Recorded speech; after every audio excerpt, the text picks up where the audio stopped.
Hello, everybody. Welcome to another episode of MGR Unplugged. My guest today is a very honest and inspirational man. His name is Anthony Doc Ameen. Who is he? Well, he's a combat veteran who was severely wounded in 2008 while operating in Afghanistan. As a result of his injuries, he went through 34 surgeries to reconstruct several parts of his body. However, the lower half of his left leg had to be amputated. He's been featured in the Huffington Post, People magazine, and the New York Times, among other publications, and he's also the recipient of the Purple Heart Navy Marine Corps Achievement Medal with Combat Valor Distinction and 2 Veteran of the Year awards. I have to tell you that this conversation is a little intense at times as we recount the most excruciating times, easy for me to say, of his life. I hope you enjoy it. And if you do, please leave us a comment for him or for all other combat veterans who are in need of our support as they return home from duty. This is a conversation that I really enjoyed, and I hope you do the same. Let's take a listen. Okay, well, Anthony, thank you for coming and joining me. We have a lot of things to discuss today, and it's been a long time waiting for this. We tried to do it before, I think it was before Memorial Day, and then we both got busy with all the things going on. So, but I'm glad that we finally got together. Today is actually a Friday, and actually it's Flag Day in the U.S. Before the weekend, so it's great. Thanks for coming. And let's get right to it. So before we get started, I wanted to go back a little bit to your story as far as where you were born, where you were raised, and everything else. I know I've known you for years, just seeing you locally. Where we live in Ahwatukee, which is a section of Phoenix in Arizona. But were you born here in Arizona, in Phoenix, or what's your background? So I was actually, and thank you for having me. I was born in Kansas City, Missouri, in a county called Clay County, and don't remember much of it. I was a little baby, and we shortly thereafter moved to I want to say Texas. My mom and dad are both from Lubbock, Texas. They went to Lubbock High School. They were high school sweethearts. And then somehow they ended up in Missouri for a very short while, but then they moved right back to Texas. And so I grew up in Midland, Odessa, and San Antonio, Texas, before moving out here to Phoenix in 1991. 1991. So what year were you born? I was born in 1981. 81. Okay, so you're a young guy. I was born in 64, so I feel like I'm talking to a little kid now. 81. Okay, great. So you moved to Arizona, and did you always live in Phoenix in this area, or you've been kind of moving around? I've been in Ahwatukee ever since early 90s, yeah. See, 91. I actually moved to Ahwatukee from Washington, D.C. in 93, so we probably kind of moved similar times. I didn't live in this house that we're now, or this place. I used to live, actually, this area didn't even exist back in 92, 93. In fact, that's funny because the house that my mom and dad still live in was the same house that my brother and I grew up in, and he's a couple of years older than I. We grew up in that home, and Crystal Canyon, just a few developments away, they were still building the homes next to us. My dad bought one of the first properties in there that was standing. This place was also didn't exist. We bought this place when it was just a development, because I used to live down by Elliott and all this area there, and by the point and all this area. So anyways, this area didn't exist. But yeah, I've been here in Ahwatukee since 93 actually. So that's good. So you came here. You probably went to local schools as well, right? Like the Tempe, Monte Vista Elementary School, Akimal Middle School, and Desert Vista High School. Desert Vista. And then I went to what is it called? Mesa Community College. Okay. But that didn't. We'll probably get to that later. But yeah, I didn't do too well in that school, and that's what. So you have brothers, sisters, siblings? Yeah, my brother Aaron, he's 2 years older than I. He actually just turned 40 a few days ago. So okay, all right, good. So you grew up here, normally upbringing. Anything? What did your father do? What did they do for a living? Yeah, so my mom and dad both were pharmaceutical sales reps. Worked for all the big companies. Just name one, they probably worked for them. They were kind of always growing in their roles and transitioning with different companies, and pharmaceuticals back in the 80s and 90s was a big industry. That was kind of the boom. And when my dad retired from pharmaceutical sales, he ended up kind of walking away from that industry, and always wanted to be a cop since he was a kid, and became a highway patrol officer here in the state of Arizona. Awesome. And speaking of, I mean, what when you were growing up as a kid, what things attracted you as far as what typical thing what you want to do when you grow up? I mean, when you're a kid. I mean, like in my case, I come also from a military family, and 3 generations. So my dad was in the Air Force in Spain, and I always wanted to be a pilot. I love the fact of being a Air Force pilot and all that stuff, and then I didn't make it, so that's fine. But I ended up driving cars instead. But yeah, what did you like to? What were you planning when you were growing up? I mean, what was your goal? Or I was super hyperactive as a kid. I had a lot of energy and just was every which way you can imagine. But I really did at an early age. I think it was my second grade teacher. Her name was Miss Gonzalez. She said to our class, she said, "What do you guys want to be when you grow up, and why?" And she wanted us to draw on an 8x10 or 8x11 piece of paper. We were supposed to color and draw a picture of whatever we wanted to be. Oh, that's and cool. It gave her a chance to grade papers and stuff in the corner while we were actively coloring these things out. And it goes around the circle and it ends up to me, and I'm, showcasing what I drew. And it was a man wearing a gray suit and a red tie, and he's standing with a microphone. Wow. And it was a stand-up comedian. I thought I'd be... No way. I thought I'd want to be telling jokes for a living. I wish I had that piece of paper. It's gone now, but it'd be... Why did you want to be a comedian? I mean, this is something that you have seen some stand-up comedy. Did you like it, or? I just love making people laugh. There's something about that's a cool thing. Being the center of attention, making people laugh. Like I liked being that guy, But it didn't ever happen. Were you kind of the typical jokester when you were growing up with your friends and all that? I was a troublemaker. I was the class clown for sure. Yeah, that's cool. Yes, so prankster. Oh yeah. That's awesome. So, all right. So obviously, you didn't become a comedian, at least by profession. You did other stuff. So, so then you were in high school. High school experience was good. Everything normal. So let's get into the post high school time. You went to. You said you went to Mesa Community College. So, what at that point? What career choice did you have, and what made you go to?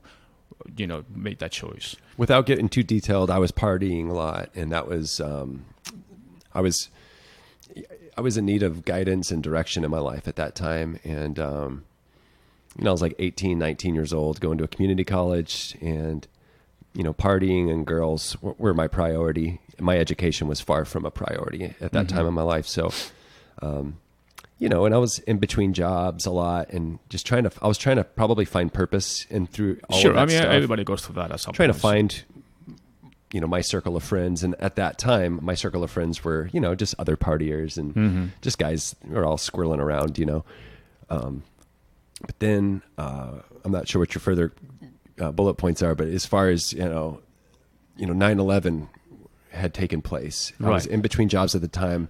I was living with my mom and dad. And I was in between apartments at the time. I was in between school, so I was living with my parents. So we're talking around 2001 then. Okay. And I had probably partied the night before, and I was still sleeping the next morning. And the morning of 9/11, of September 11th, 2001, my mom was crying and yelling at the same time. And when you hear that, it's you don't forget it. Yeah. And so it was a mixture of crying and yelling. And she turned on my TV and said, "Anthony, wake up. We're under attack." Yeah. I'll never forget that moment. No, I think. And right at that moment, yeah, she points to the TV and says, "Look." And I said, "What do you mean we're under attack?" And that, I don't mean to sound funny, but I'm like what? Aliens? Like, what are you talking about? You're acting hysterical. Surreal. Absolutely, yeah. So you were 18, or? I'm trying to remember how old I was. I'm trying to do the math in my head. Our listeners can probably figure it out faster than me. Right. Yeah, but basically you were basically after high school. Right after she woke me up, and I kind of was able to open up my eyes and look, she pointed at the TV screen, and that's right when that second plane hit that second tower. How surreal. Yeah, that was incredible. I remember exactly what I was too. I was getting ready to go to work back then. I was working for another company, and I was actually in front of the TV. I had just finished. I usually work out in the morning. I was working out in my backyard. And then I came inside. I usually come inside and kind of cool off a little bit. And usually I think it was the Today Show, one of these morning shows on. And I see that. And the TV volume was off, but I could see the breaking news and all these things. And it was just I mean, you say that it's kind of funny or surreal, but yeah, when you're under attack like that, you feel like, oh, it was like a small plane that hit the World Trade Center or something, and then it's like, wait a minute, there's like a second one, and then this is like the Pentagon and all that stuff. It was shocking, and I remember going to work that morning, and it was like a ghost town. Like by then, the airports were completely shut down. There was no air traffic in the entire nation, and I remember going to work. I had to drive through our local Sky Harbor Airport. And usually you see all these activities on planes flying overhead, landing, taking off, and it was like dead. And I was like, "Wow, what's happening here?" Yeah, it was unbelievable. So back to so you that was the morning, and then at that point, did you decide what you were going to study? Did that obviously it made an impact on your life too, but it probably made you change your mind as far as what you wanted to do, or maybe you had to change your directions. But it in a weird way, 9/11 inspired me, motivated me to start looking and talking to recruiters about going into the armed forces and fighting against those that were wanting to, do ill intent to this country. And so, a few select members of the circle of friends that I was hanging out with at that time, one of whom actually joined the Army very quickly after 9/11. The Navy was the recruiting office that I ended up talking to and felt comfortable with, but it was just before talking to any of the 5 branches. My buddy Brian actually walked into a recruiter with the Army, signed up, enlisted, got home from boot camp right around the time that I started to have conversations with the recruiters, and I saw the difference that boot camp made in his life. Sure, he left. Brian came home a different man. Yeah. And I was like, wow. That was as inspiring. As far as maturity and everything. Absolutely. It was inspiring. And so that was kind of what validated my decision-making at that time. And I was quick to go back to the Navy and say, sign me up. So did you choose Navy for a reason, or did you have any preference? Or it's kind of a funny story. So right across from Mesa Community College, it's no longer there, but they used to have all 5 branches next to each other. So I just walked into the Marine Corps office. This guy had his high and tight sleeves of tattoos. The guy was like 6'6", 250. Sailor type. No, he scared me. He was just very intimidating. And so I was like, yeah, I don't know if I'm right for this. I then walked into the Air Force. It smelled like Chinese food because there's a little Chinese food spot. They'd got Stuffy. Delivery. And I was like, yeah, this place smells. They didn't greet me. They were eating their food. That was more important to them than talking to me about joining and stuff. Right. So I was like, all right, I'm off. Then I go to the Army, and they were just giving me backpacks and pins and bumper stickers and all this marketing materials. And right, just too much. So I'm like, all right, this is it. I go into the Navy's recruiting office, and the guy's like, hey, my name's Anthony. What's your name? I'm like, Anthony. He's like, we are right. Oh, wow. We're meant to be. But they sold me with customer service. At that time of my life, I was working retail, waiting tables and stuff like that. So customer service to me is what won me over, because they were taking good care of me on a personal level. That's a good lesson for the recruiters too, as far as, like they probably were a little overwhelmed, especially given the circumstances on the post 9/11. But at the same time, they can't take people for granted. And then, like you said, you kind of focus on the customer service, so the attention to client detail, versus your name counts, as opposed to just being like, okay, right here, like you're just a number, Right. So right, and that's how it felt. I felt like a number at the other 4 branches. So when I went into ultimately walked into the Navy, they just warmed me up, and yeah, it was a very personal experience. And the one thing I wish out of that, though, because I was a deck seaman for the first 2 years before I became a hospital corpsman, I wish they would have told me how. I didn't enjoy being a deck seaman, but they basically told me it's the most glorifying job you'll ever have in the Navy. And I get there and I'm like, oh, this is not glorifying at all. Yeah, right.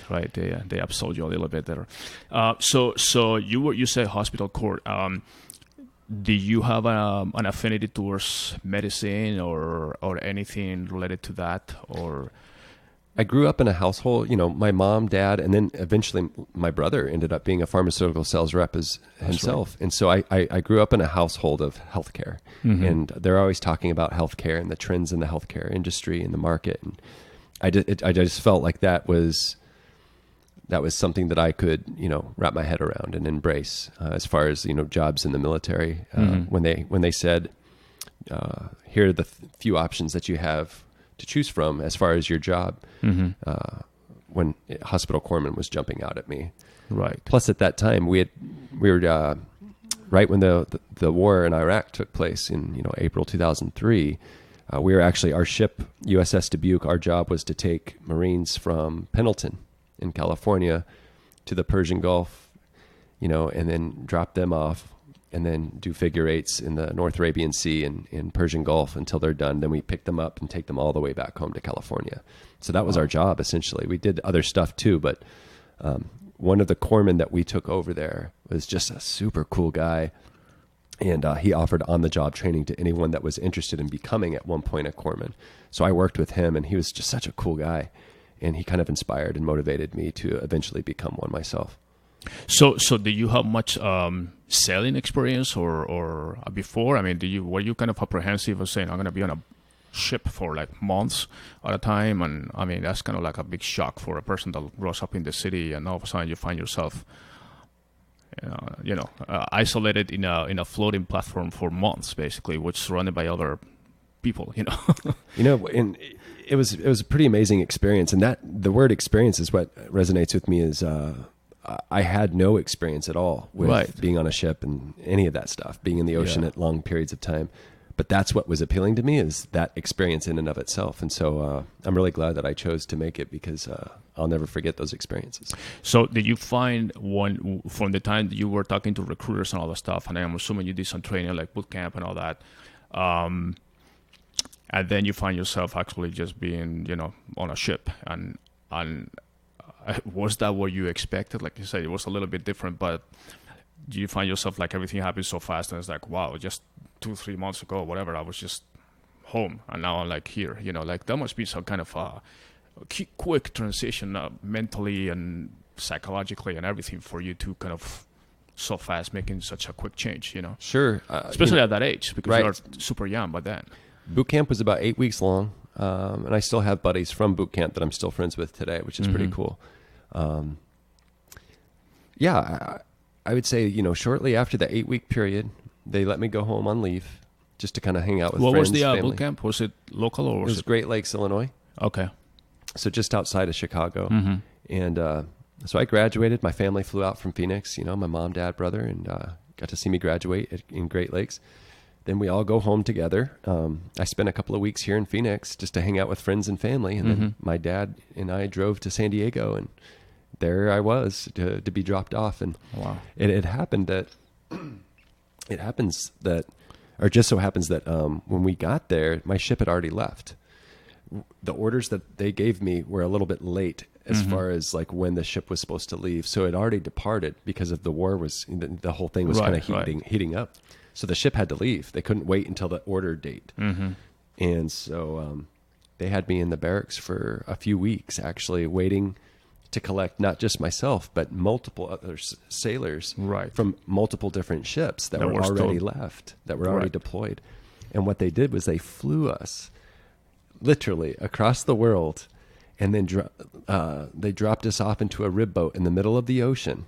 I was wearing a Bob Marley shirt. Literally wearing a red Bob Marley shirt in the Persian Gulf. They dropped me down into this rib boat, this black rib boat, and there are these guys from my ship wearing their full uniform with weapons and everything else. They dropped me in my Bob Marley shirt into this boat, going over these big waves to this huge gray ship. And I'm like, that's my home for the next 2.5 years. That must be amazing. And that was a really cool feeling, though, because that was my first sailor experience, was being dropped into a boat in the middle of the ocean. When you say dropped, what does that mean? Like, I mean, do you rappel down or something? Or? Yeah, they rappel you down with another sailor that's like from the air crew. Okay. And they kind of, they harness you. They clip you in and everything. Harnesses on boats and everything. Yeah. And they slowly drop. So they really dropped you down. Okay, I didn't know that was like the helicopter kind of like sea landed or did something. Just how it sounds is just how it happens. Wow. And the funny part I'll never forget is I was wearing a red Bob Marley shirt. They dropped me in there. They took me to the boat. And as we're getting closer to the boat's getting bigger and bigger. Sure. And I didn't realize how big these ships were because, you're in the Navy, you're in boot camp, and you're learning about all this stuff. But until you actually physically see it with your own eyes, it's mind-blowing, actually, how big some of those ships are. They are big. I actually, back in Spain, the Sixth Fleet was usually there, the Mediterranean, and then there was the aircraft carriers that used to come and dock near the beach areas in the summer, like a little break for the sailors would just go off and have fun and all that stuff.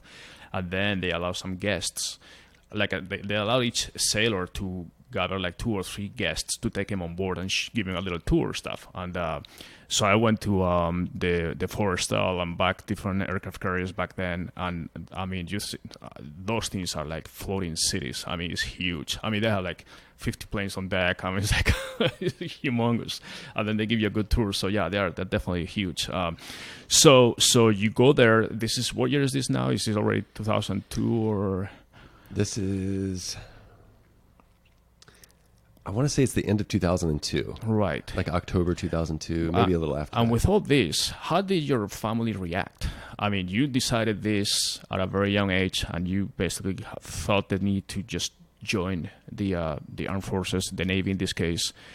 Did you find any backlash from your family, or is your family totally supportive, and they were kind of supportive, but like a little bit apprehensive? How did that work? If anyone was apprehensive, it was probably my mom a little bit, just because, she's your mom, she's Mama Bear. And, but at the end of the day, I think that they're all very, very proud of the decision that I made. And they also respected the decision I made because of the time that we were in. 9/11 just took place, and there are a lot of things were heating up in the Middle East, a lot of questions, a lot of gray area.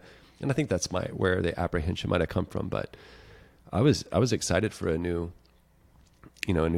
right. So how long were you, I mean, obviously this is 2002, communications are not like they are now in 2019, so there was no, I mean, you could communicate with your family and people back home, but it wasn't really as easy as it is today. So how did that work? I mean, when you were out there, how did you keep in touch with family and friends and everything else? This is before MySpace even. This is before social media, right? So email was mainly the only form of communication that we had, and then we also had a chance to call every now and again. But if I recall, when I was on the ship, we didn't get to call. We had a satellite phone, but you can only use it like maybe once a month. Right. So the satellite phone was only to be used about once a month, and it never worked because there's only one phone for like 1,000 people. And back then there was probably only one satellite too. Right. And so that's what I recall as emails, and there were actually times where the captain or the CO or the XO of the ship would actually get on the loudspeaker, the PA system on the ship, and they'd actually say, "Hey, all hands on deck, no communication." Right. So it's like a blackout period. Yeah. And so sometimes those would last up to like 10, 14 days, and our families during those times would be like, "What's going on? They're not communicating with me. I don't know what's going on." I do recall my family at that time, they were always very nervous. So when was your first experience with a little more of like combat? I mean, you were there, and obviously you were in a support type hospital court stuff, but obviously you see combat very close. So was that kind of, when did that happen, and how did you react to that when you say, holy shit, this is for real? This is not a movie anymore. Right. So the invasion of Iraq took place April 2003, and that's when I was out there on the ship. I was out there for, I want to say like a good 8-9 months. Came home, did a lot of training. Fast forward a little bit, a few years later, it's 2008. Now it's April of 2008. And I was deployed to Afghanistan with 2nd Battalion, 7th Marines, 1st Marine Division. And I was with Fox Company. And Fox Company was in an area called Nalzad in Helmand Province. Helmand Province during 2008, we were up against the 3rd largest Taliban headquarters. They were doing a lot of reinforcing of their enemy troops. And I recall that, the Brits were actually there fighting as well in the same area of operation. And we get to this little area, and Hesco, are you familiar with like a Hesco Barrier? Mm-hmm. Yeah. You have to like fill it with sandbags and stuff. Right, and then, so there was no Hesco Barrier around the area that we were supposed to be sleeping and living in for the next, 6 to 8 months. And we had to literally, from the moment we got to Nalzad, we had to start filling sandbags and start building walls to protect ourselves. Mm-hmm. So from the minute we touched foot in our area, we had to start building our home, if you will. And so we built watchtowers. We built Hesco barriers, like walls. Mm-hmm. And we had to get some tarps for for roofs. Cover, yeah. Yeah, we didn't have any ceilings. It was like a bombed building. What time of the year is this? Is summer, winter? April of 2008. Okay.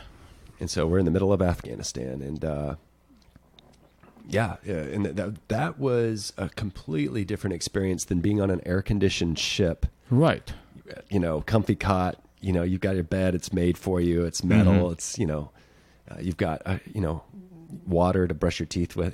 This was completely different. So we had to keep your water bottles cool. You would actually get a sock.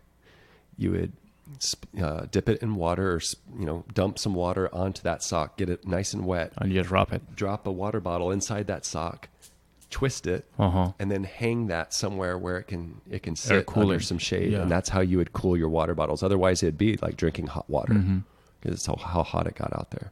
So, being in Afghanistan, you're still obviously with the Navy, and then you're building all this kind of home shelter, barricade, for you guys. And then, what was a typical day there like? I mean, you describe a day. I mean, for people that never seen war, basically, other than movies, it's hard to describe or to understand what it is like. Like you said, I mean, just for the water example, but you wake up and then you don't really know what your day is going to be like because you have a lot of things that happen that are not expected. And then basically everything is improvised, so to speak, within the planning. As much as the chain of command wanted to schedule things, for example, guys being on posts and then being relieved from their duty so that they can go eat or go sleep, right? But everyone's a part of a team. Everyone's part of a fire team. Everyone's part of a squad. Everyone's part of a platoon. And so you break it down into different categories, right? And so as a unit, we're all there as one, but we're all split into these little tiny scheduled categories. One of which is quick reaction, the quick reaction force. QRF is what they call it for the acronym. But QRF is usually the team that goes out there to relieve a team that's up against the enemy. So QRF is also, if let's say there's a helicopter that needs to touch down, drop off some supplies, but then they need to pop up and get back out to, let's say, Kandahar Air Station. Our job as QRF is to secure a parameter for that helicopter to drop down, deliver such supplies, and then pop up and leave. And they would actually do that multiple times throughout the week. But a typical day for us was not a typical day for most. At that time, things were heating up quite a bit in Afghanistan, and 2nd Battalion, 7th Marines, or 2-7, we're up against the enemy daily. Firefights, a lot of guys in Humvees, so mounted patrols, and then there's dismounted patrols where you're on foot and you're actually walking through this abandoned city. Nowzat, and don't quote me, I'm going off of memory here, it's 10 years ago, but I'm pretty sure Nowzat had about 25, maybe 30,000 people residing in its community. And it's very similar to the topography of Ahwatukee here in Phoenix. Right. Very similar, really. And they were fled out by the enemy's presence of the Taliban. And you'd see some local villagers, some local farmers, maybe some local children playing in the streets and stuff. But when we got close and you didn't see anything, you knew something was going to happen. Right. There were even times where we went into an abandoned building and you see a lit cigarette in a window. That's scary. Yeah. You know what I mean? Yeah, exactly. And these are things that they know something that you don't know, basically. Yeah, correct. And then there are also times where you do night patrols. Everything's taking place. You have firefights in the mornings and afternoons and early evenings, and then a lot of. If you've ever been near a gun range, for people that have never been in combat, if you've ever been close to a gun range and you can hear that pop, pop, pop in the distance, you're safely away from it, but you're still close enough to know what it is and that you're near. And that pop, pop sound was constant in there in Nowzat. Yeah. So that's incredible. I mean, just kind of putting myself in that situation just gives me the chills. But I mean, how do you adapt to that? I mean, you grow up like a normal kid in an urban area, and all of a sudden you feel the call to join the armed forces, and then a few years later you're fully in combat with first hand and first sight of people being killed.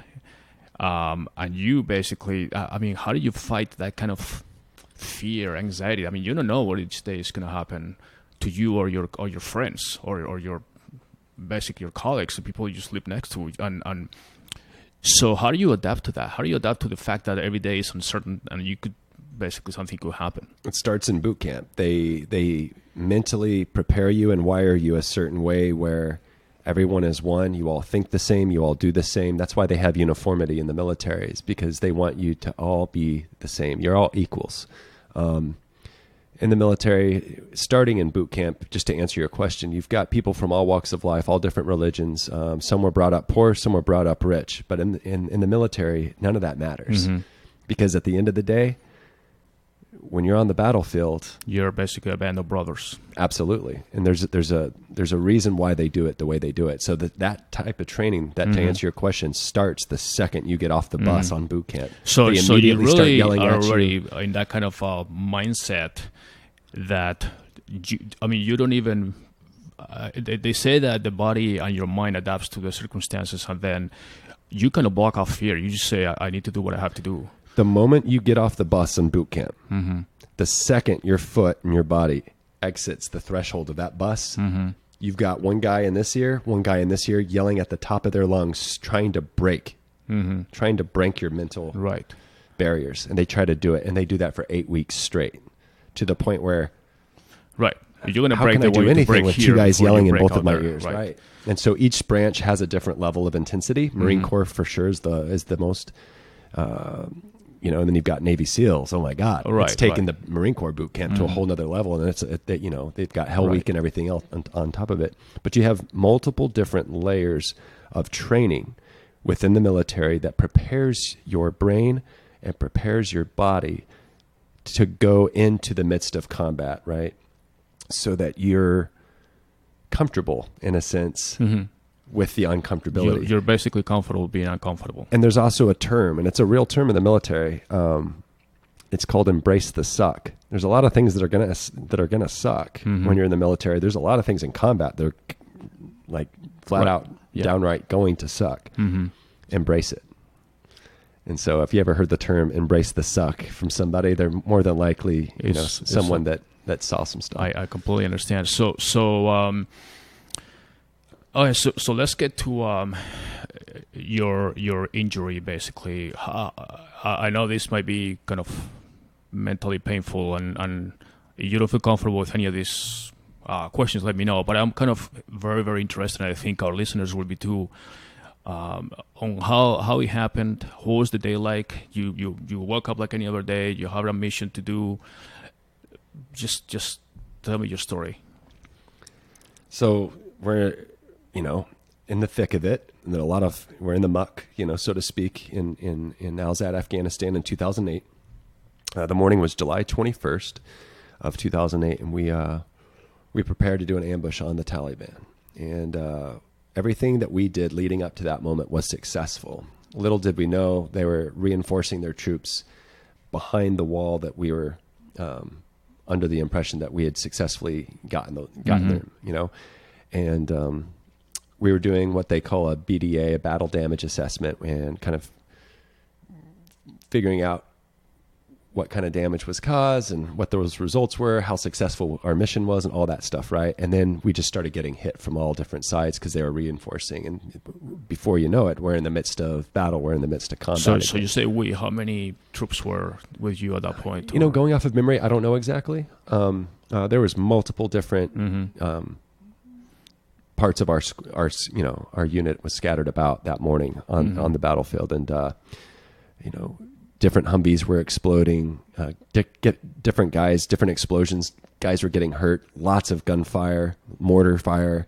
It was a very intense morning, and one of our Marines at that morning sat on an IED, and you can imagine the damage that can cause anyone. And as a corpsman, all the training that I was just referring to a minute ago, I've went through so much intense, fierce, thorough medical training to prepare me for things like that.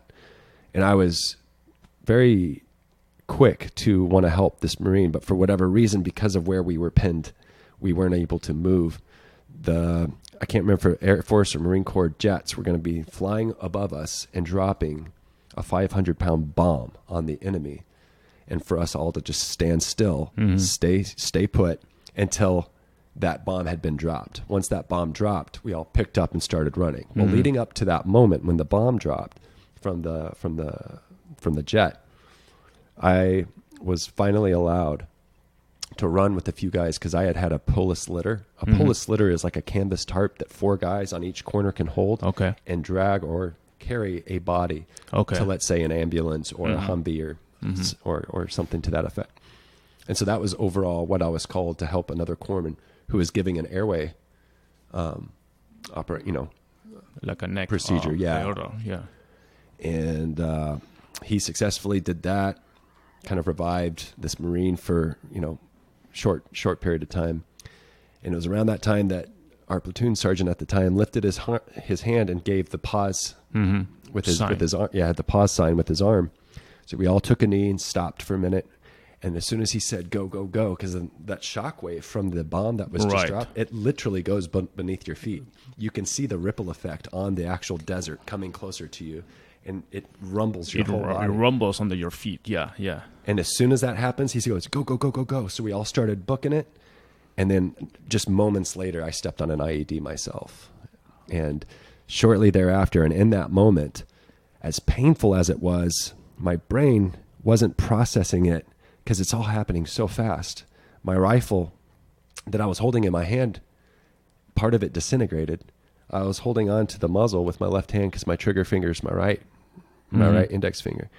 And these 2 fingers, as you can see here. He's talking about his ring finger, yeah. Yeah, my ring finger. I was holding it in my hand. It was like it was almost off, and that was from the blast coming upwards.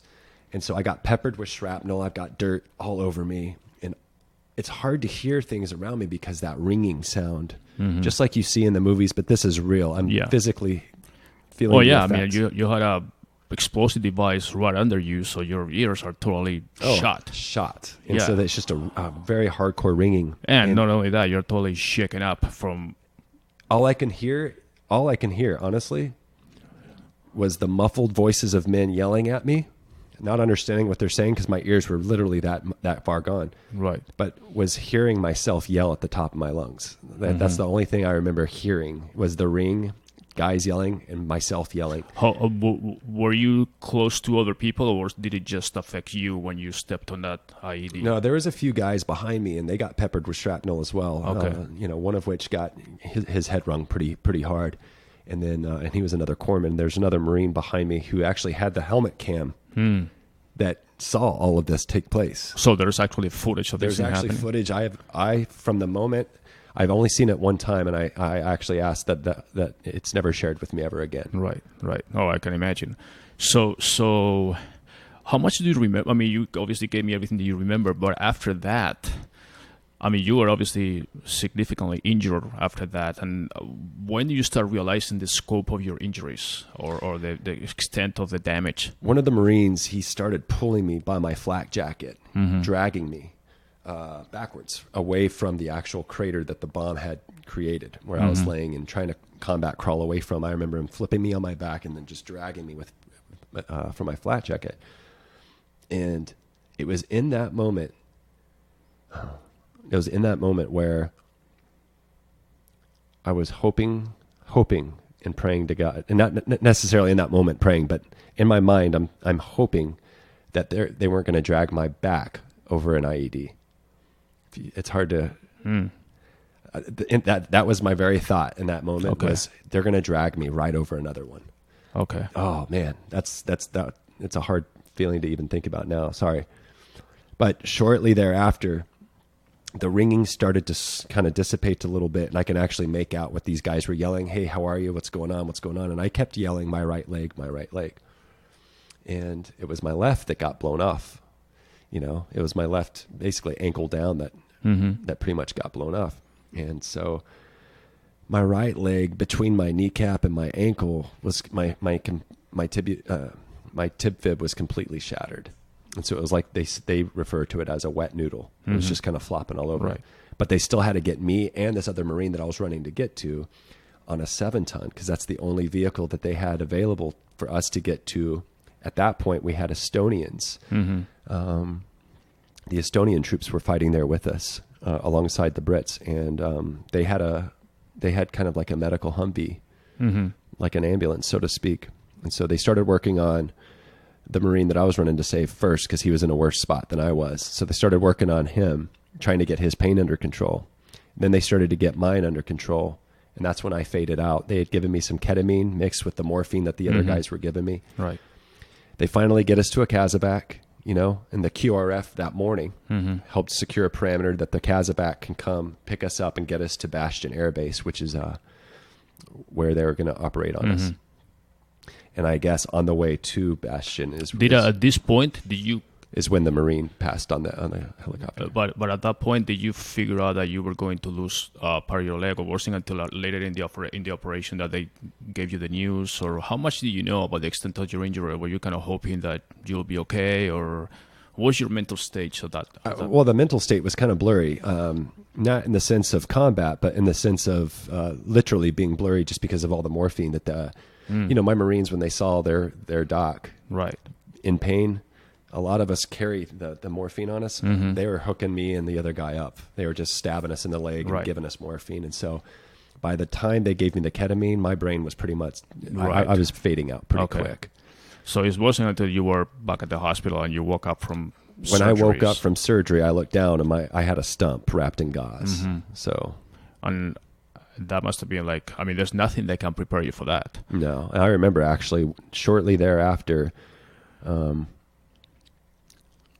one of my closest Marines, actually, he was on his way of exiting out of the Marine Corps.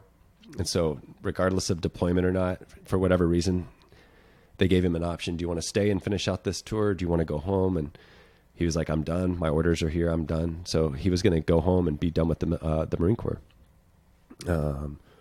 But to see his face in that moment, yeah, it was good to have a close buddy with me during that time. Yeah. And it was kind of funny to lighten things up a little bit in that moment where you wake up and you see your left leg stump wrapped in gauze, knowing that you're an amputee and your life's forever changed, knowing that you're the combat medic for all these Marines that are still hurt and needing your help out there, and you're miles away. I wanted a cigarette. All I wanted was a freaking cigarette, And so when I woke up, that was the first thing I asked for, because my mind's processing all this stuff I'm finally able to process, and I was starting to stress myself out. And then not to mention I'm an amputee now. Right. And so my buddy Grant, he's the Marine that I kind of woke up to, and he made sure that I got a cigarette, even though that's completely not okay with the hospital standards, and especially after a big surgery like that.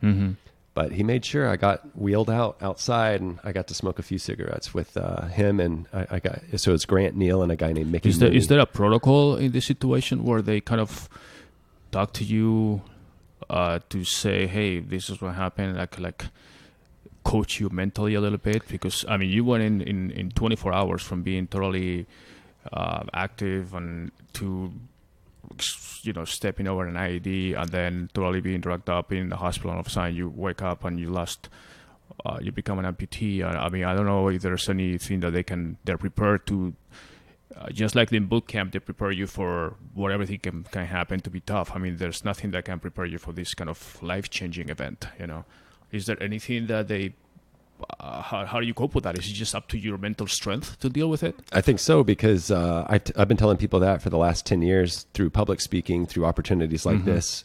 No one in the military ever prepared you to get hurt. Right. You sign the dotted line. At one point you can get hurt, get sick, or die fighting for your country, but they don't prepare you for what that actually is like. And so it's great that you bring that up, because I think that would be an amazing type of training that they offer to troops before they deploy, so that if it does happen, that themselves and their families can maybe embrace themselves for what that might look like if it does.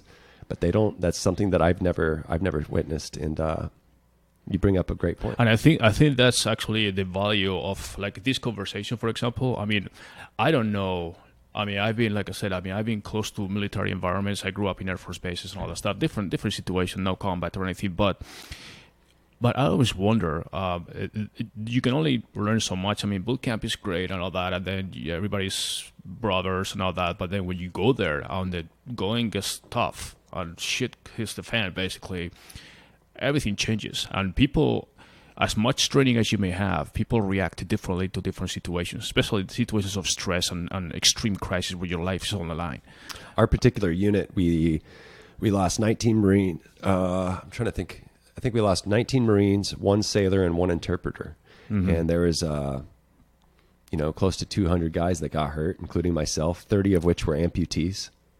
A lot of guys got messed up on this deployment. And we came home, those of us that came home broken, a lot of them were broken mentally because they didn't know how to, spiritually or mentally kind of cope with everything that they just gone through. And a lot of these guys are young too. I was older than half the guys that were out there. I was already getting, I was in my late 20s, where these other guys were in their early 20s or in their late teens. And so I came home physically broken, emotionally broken, and spiritually broken. And that time of my life, I had 34. I've had a total of 34 surgeries. I had recovery. I had to learn how to walk again. I had to learn how to pray again. I had to learn how to love again and trust again. There's so many different emotions that were involved with just becoming the guy that I am today. I mean, this last 10 years has been a journey, but I'm glad I hung in there, because almost 40 men from my unit, from that same unit in Afghanistan back in 2008, they came home, maybe let's say mentally or spiritually broken. They didn't know how to handle those changes, and a lot of them took their own lives, close to 40. Right. So let me back up a little bit. So you are still in the hospital. You find it out. How long did it take for you to basically, did they tell you we're going to take you back home, or what was the conversation? Did they just wait until you recover enough to make the trip back? They didn't. It was kind of go. I mean, right off the battlefield, I wake up, I have that cigarette, and then before you know it, I'm on a flight, and I'm on a flight with other guys that are wounded that are going home to Germany, to Landstuhl, Germany. Right. Usually Landstuhl is where they get these American troops pain under control, enough for them to fly home and see their loved ones. And it's during that time when they're in Landstuhl that they're that the families are receiving the phone calls, those dreadful, dreadful phone calls. Hey, your son or daughter just got hurt. They're coming home soon. Yeah, I was going to ask you about that. So how did they communicate with your family? Who did? Did they call your family, your parents, I guess? They both, my mom and dad both received, they live together. They received a phone call both from the Marine Corps as well as the Navy. But the Navy is who showed up at their front door in full uniform. Right. That's the one thing that you never want to see. At least they told them that you were injured, not dead. But correct. I couldn't imagine as a dad. I can't even imagine that. I can't even imagine that, seeing that person coming to my front door. But wow. So then they fly you back home. You were young. You were in your 20s, late 20s. I'm assuming you weren't married yet. Okay. I was single. You were single. Were you with a girlfriend in long distance relationship? Nothing. I kind of had a pen pal. Right, okay, but you weren't basically in any serious relationship. I had a girl in Virginia that I was writing letters to and stuff, and we were exchanging, letters and pictures and stuff. That's about all. Okay, so you came back here, and obviously, like you said, you need to learn everything again. You basically start a new life. How did you... what did you learn about yourself? I can imagine your mind must have been such a puzzle, saying, okay, now what? Because this is something that all of a sudden just flips your world around and makes you like, whatever plans you had after war or after your tour or this or that is like totally just got out of whack. And then you come back, you're dealing with your injury, 30-something surgeries, which I'm assuming most of them happened once you came back. So what was your mindset? I mean, how did you adjust to all this? I mean, where are you finding the inner strength to cope with all these situations? Looking back, it's hard to really pinpoint. But I would say that that training that we were referring to earlier was adapt and overcome, embrace the suck. And there's a lot of my recovery that sucked, and I just had to. as much as I didn't want to embrace it, I didn't have a choice. I mean, I've been given this new circumstances, and it's how are you gonna react to change, right? And so I just did a lot of adapting and overcoming. You learn much more about yourself in these situations. You probably learn how much tougher you can be. And God only gives us what we can handle, and I guess I can handle quite a bit because I've gone through quite a bit. Were you much a religious person before this happened, or you became much more, following faith after this, like believing more in God after the injury that He was, supporting you, or were you pretty religious already before when you were younger? I was raised Lutheran, but non-denominational churches when I was in the Navy, because I was stationed all over in multiple locations, but I would go to all these multiple different churches and whatnot. I tell people I was never closer to God than I was to Him in combat. You're thinking about Him and praying constantly out there. And I was always praying for the guys that were about to push out. Right. When I was like, let's say, about to go to sleep and eat a nice warm meal, I say warm meal. Yeah, eat an MRE. But I would always grab my Bible and try to find some scripture to support how I was feeling and pray for these guys. And then I got hurt, and then I didn't want anything to do with God for quite some time. It took actually several years for me to actually realize that stepping on that IED and all the bullshit that I went through was actually a blessing in disguise. Yeah, my relationship with God is so much stronger now than it was. That's the thing that I was going to ask you too, because it definitely gives you a different perspective of life. And I'm glad you said that, because a lot of people that go through this kind of physical hardship or even mental or anything, they realize when you step back and you put things in perspective, you say, you know what, I feel actually blessed now, or stronger as a human being, just because I've been going through all this, and I have a whole new perspective in life that other people I may never know, and I've been tested, and I've been overcoming all these obstacles, and I'm better today now as a result of that than I was before anything happened. Is that something that you can relate to? I mean, you feel like you have a whole new perspective? I've lived everything you just said. I've lived through it. And so if you want to consider my story a testimony, then let it be a testimony. But they actually say, I'm in a men's group at my church, and one of our buddies, Jim Cooper, he's he's Army Ranger. He was, major, real cool guy. Well, you've got let your mess be your message and your test be your testimony. So I've been telling my story to guys for 10 years, trying to change their hearts on how they feel about things, and maybe try to inspire and motivate them to find a spirituality, find God, and have a relationship with Jesus Christ, because that's what I've done, and it healed me from the inside out over the years. So when you came back, you basically went back to your family, or your parents, obviously. You kind of went through all the recovery and all that stuff. At what point did you start feeling like you were basically adjusted to your new life? You started business-wise. Did you start another company? You had a consulting agency or something that you started? What was your adaptation to? How did you adapt to the civilian life after all this happening? In addition to dealing with your physical challenges. Back in 2010, September 2010, I had just gotten out of the service, and I came right back to Ahwatukee, where we're at now, and I just started renting a home that wasn't too far from mom and dad, just in case they needed to help me physically, because I was still kind of going through some physical issues. It was during that time that I was denied some of my benefits, Social Security and Traumatic Servicemen's Group Life Insurance, and this is the insurance policy that you're fighting for out there, right? If you die, then your family or your next of kin gets this money policy from the Department of Defense. But I was wrongfully denied. When you lose a limb, you're supposed to get X amount of dollars from the U.S. government. Any limb.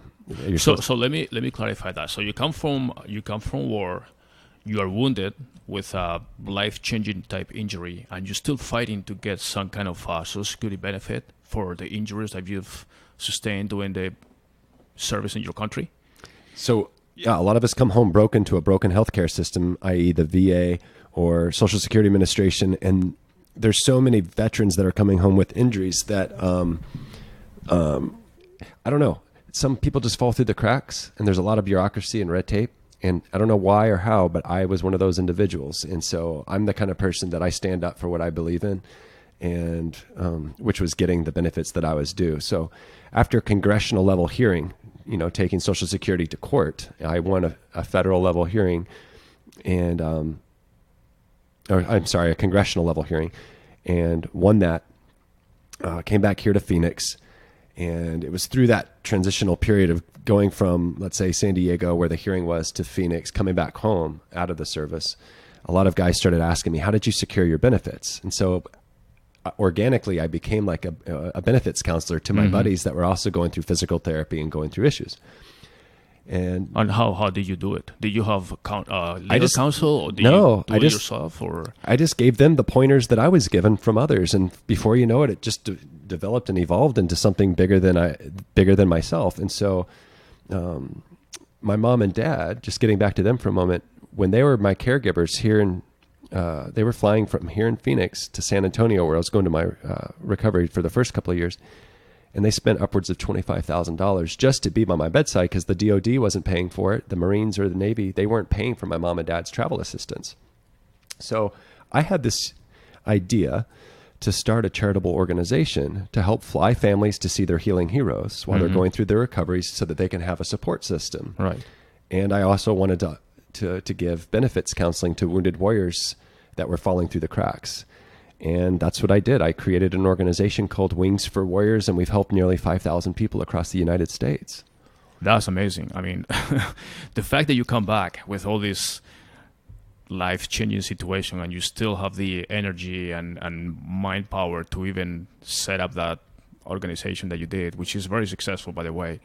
That's totally mind-boggling to me. But so you got your situation taken care of. You won the lawsuit against the Social Security Administration. So I got my benefits. I'm all taken care of.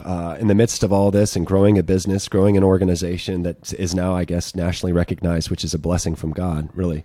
Whoever thought when I made those first initial phone calls to the first team of board members that it was going to grow into a successful organization? I had no idea what I was doing. I just needed some people's help. So I picked up the phone, called, and 8 years later, a lot of lives have been touched. And to answer your question,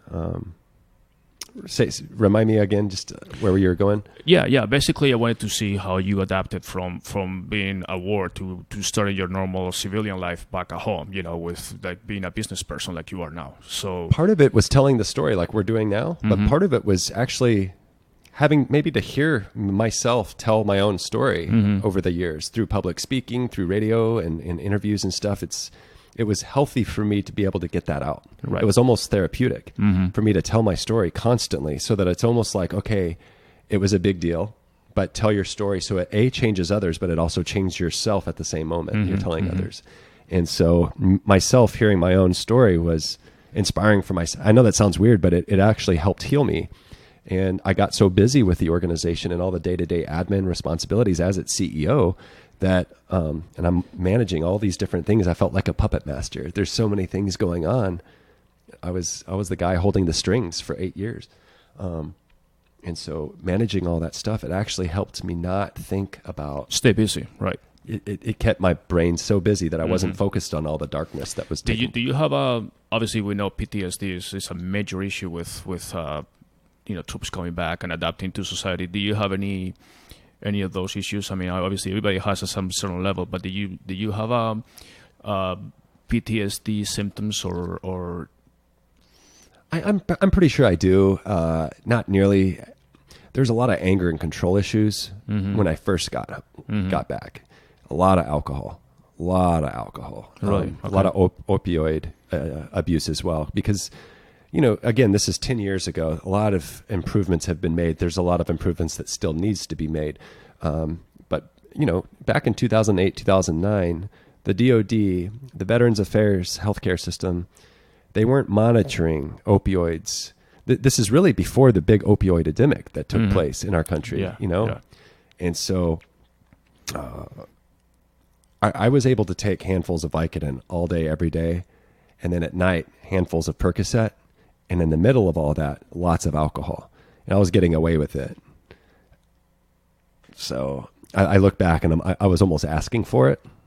how do you transition to quitting all that? I mean, obviously that develops addiction. So how did you get rid of that addiction into, I mean, you are a very healthy person right now because I've known you for a few years, just hanging out with you, seeing each other together at coffee shops and things. And obviously now you have a family too. We'll get to that in a second. But how do you transition from that stage of your life to kind of cleaning up your... You want to get to it in a second, but can we go there now? I think my family's a huge part of that.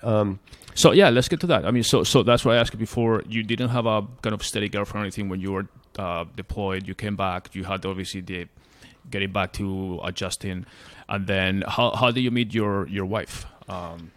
My wife and her family moved to Phoenix in '91, as did my family, and so we've known each other for many, many years. We went to the same schools. We grew up together. Okay. It really probably wasn't until the 7th or 8th grade until we actually knew who each other were. Then in high school, she's hanging out with, her name's Stephanie, by the way. Yeah. And so Stephanie would be walking through the hallways, and I'd give her high fives and hugs, and I'd see her at parties on the weekends and stuff in high school. And her friends were friends with some of my friends. And so we saw each other from time to time. And then years later, after all of my situation, she was married shortly after high school and had two daughters, and then ended up going through a really bad divorce. And myself was going through that really bad recovery. And we ended up bumping into each other. After my recovery, after her divorce, we bump into each other at a Best Buy right off there at Ray and I-10. Oh, really? Yeah, the one just down the road. My son actually used to work there a couple of years ago, yeah. He might have worked there when we were there. But we were in the CD aisle when they were still selling DVDs and CDs. And her kids were running around, and she was quick to kind of correct them. And right as she was doing that, I was like, Stephanie? And she popped up, and she was like, Anthony. And so... she always tells me, I didn't ask you out. I'm like, yes, you did. Because us guys, when a girl says, hey, do you want to go to happy hour? Yeah. That's a girl asking a guy out. So she asked me out, and the rest is history. So I really do think that my wife... So that was a turning point for you, basically. See, how long were you guys dating before you got married? We did it so backwards, man.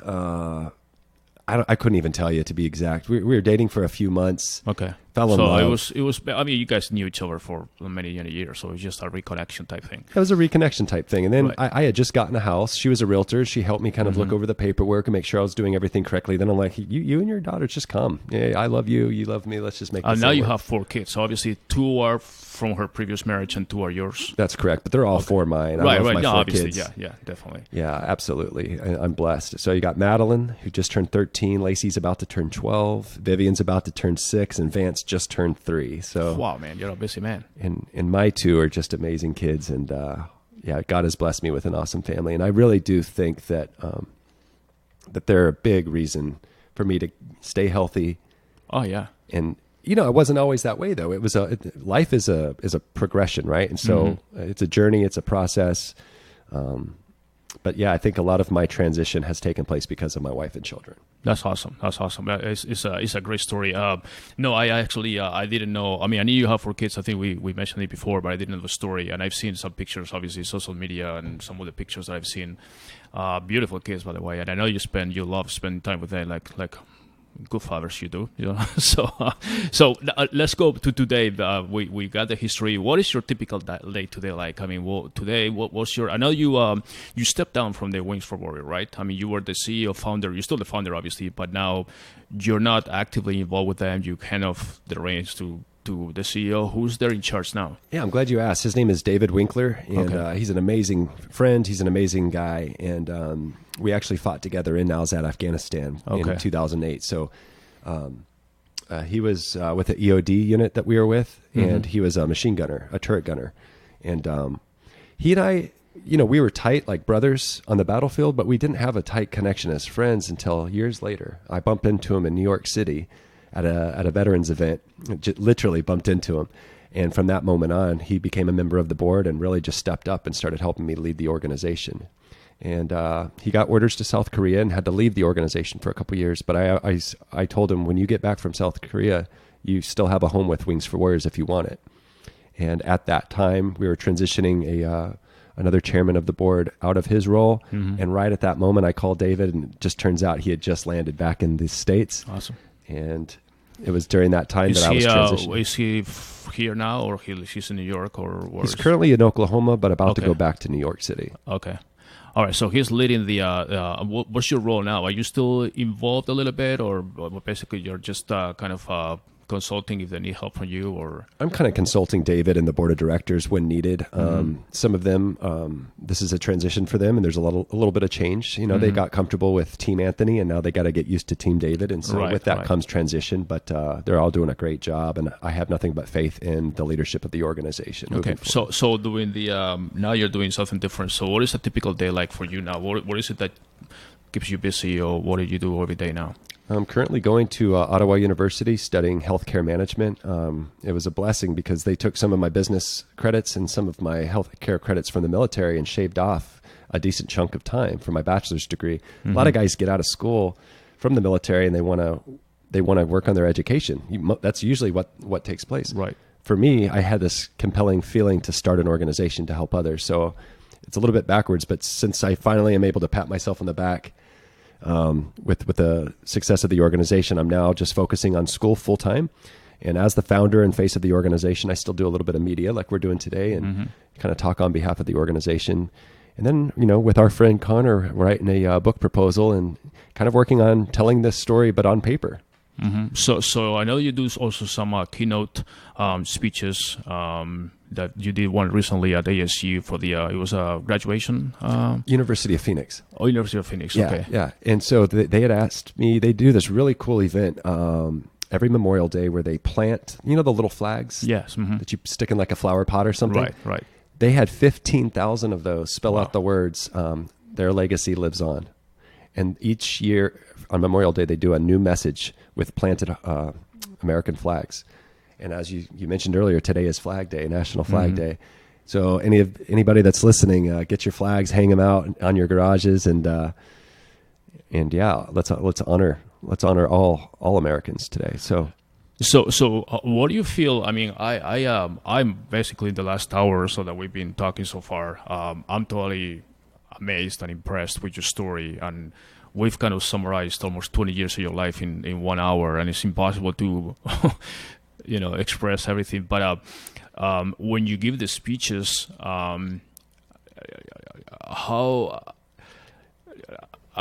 you telling your story? Are you trying to motivate whoever is the audience with obviously the story behind the story is that you should always be willing to overcome obstacles, that life doesn't come easy, that you're going to have a lot of obstacles too. You're going to fall 20 times, you need to get up 21 times, does that empower you? I mean, I think a lot of people give speeches, but it's like, okay, well, what have you done? I mean, it's like, but when you hear a person like you that have experienced what you've experienced and give that kind of motivational speech is much more powerful. You must realize that you have a lot of power behind what you say, and you have the power to influence people because you've actually been there.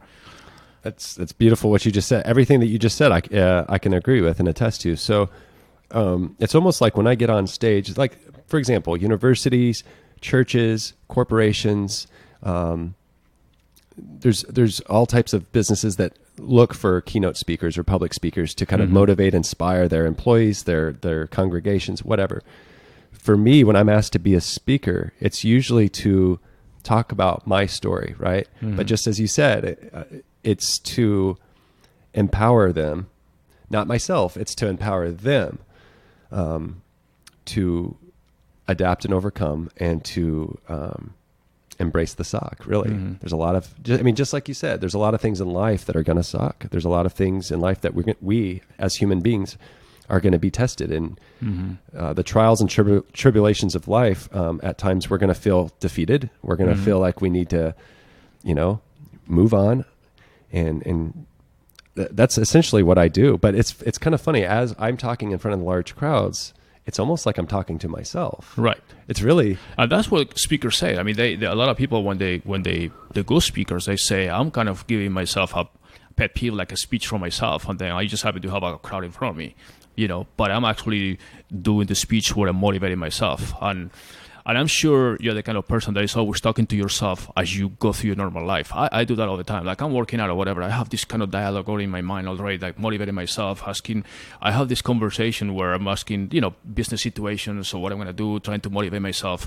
And, I'm not talking to anybody, I'm talking to myself. But if I were talking to somebody in front of me, it'll be the same thing. I'm trying to do something that will motivate me and just portraying it to the rest of the people, whoever wants to listen, But yeah, I mean, life is not easy, and especially, I mean, a lot of people will complain about stupid stuff all these days. We're so spoiled. Like you go to a Starbucks and your coffee's cold or something like that. It's like, fuck. I mean, Jesus, get a perspective of your life, dude. It's like we're in a society where we complain about stupid shit, and then we don't really understand that the real important stuff is what you need to work on and complain about or try to fix. And I always say that you complain about something and don't do anything about it, you become part of the problem just by not doing anything. And by any means, am I not saying I'm not perfect, right? I mean, I'm a human being just like you, and I have my ups, I have my downs. But I will say that a lot of my strength comes from Jesus Christ, my relationship with God. And not only am I talking to myself as well throughout the day, but I'm talking to God as well. And I'm praying to him, and I'm asking him for strength, and I'm asking him for guidance and support. All of that. And it's a huge, for me, my relationship with God is really a huge part of where I get my strength from and what keeps me going. Mm-hmm. Well, so what makes you happy? I mean, like when you think of happiness, it's like, I mean, I always think that a lot of people have this happiness thought, like, oh my God, I got to buy this thing, I'll be happy, or whatever, like material stuff. But really happiness is just, in my eyes, it's a collection of small little elements that make you happy. Like it could be an afternoon having a coffee or going to a movie with your wife or, hanging out with your kids, whatever. Little things that are really non-material stuff. It's just little moments of happiness that actually amount to a happy life, So if you were to find like what makes you happy or events or anything, what makes you happy these days? Oh man, time with my children, unhurried time with my children where I'm not in a rush. I don't have my phone, if anything, I have my phone in my hand, but it's to take pictures of them, So I love weekend adventures with the kids. That's definitely happiness for me. Just hanging out with my wife and not talking about planning or scheduling or just work, just hanging out with my wife, like being friends, having some downtime in the evenings. That's definitely something I enjoy. And then I don't know about you, but every day I love going out for a breakfast, getting some devotional time in. And sometimes during that time, that's when I actually fill it in with friendships from guys from the church or other coworkers, business owners like yourself, entrepreneurs. And lately, something that I'm finding happiness is surrounding myself with like-minded men. We as men have such busy lives, and we have to wear this hat and just prove to others that we've got it all together. But you know what? It's nice to be vulnerable. Put down your guard every now and again and just let guys know what your struggles are. And yeah, so that's been really comforting, is knowing that there's a lot of guys that are in my little circle that have my back at any moment I need them. That's awesome. Well, Anthony, this has been great. I really appreciate the fact that you came and joined me this Friday. I could be talking to you forever, and I will, probably off camera or off microphones, but I'm really, really impressed with your story. I was dying to, this is not the kind of conversation that I wanted to have when I see you in a coffee shop or something. I wanted to be one-on-one, quiet. And I'm so thankful, that we could share this time. And I'm very, very thankful that you actually opened up. And I know it's kind of, it must be painful to a point to kind of go back 10 years or 20 years or remember some stages of your life that were very challenging. But at the same time, by doing that, you're actually helping a lot of people overcome their potential weaknesses and situations, obstacles, whatever they may be going through. I think they're going to use you as an example. So really, I really appreciate it. Any parting thoughts on anything that you'd like to add? I just wanted to say thank you so much. The pleasure's all mine, and thank you for having me. I appreciate it. Where can people find more about you? Do you have any word that you'd like to send them, social media, websites, anything else? I love sending people to the charity's website because that has my story in there, and it really just kind of showcases the needs of the veteran community right now and what my organization is doing to make an impact. I'll add this information to the show notes. Every podcast that we record, we add a page with show notes, so we have all the links and all the information and everything. So wingsforwarriors.org. Right. I'm very familiar with, in fact, how the page is open right now. So we'll do that, and then to be continued. I mean, I love to maybe catch up again in 6 months or something. I'm not going to see you around, but we'll maybe get together and discuss something else. I mean, just go through whatever is happening in our lives. Maybe you can ask me too. Definitely, my life is not as interesting as yours, but we can chat again any other time. Absolutely. No, God bless you, and thank you again. Appreciate it. All right. Thanks, Anthony.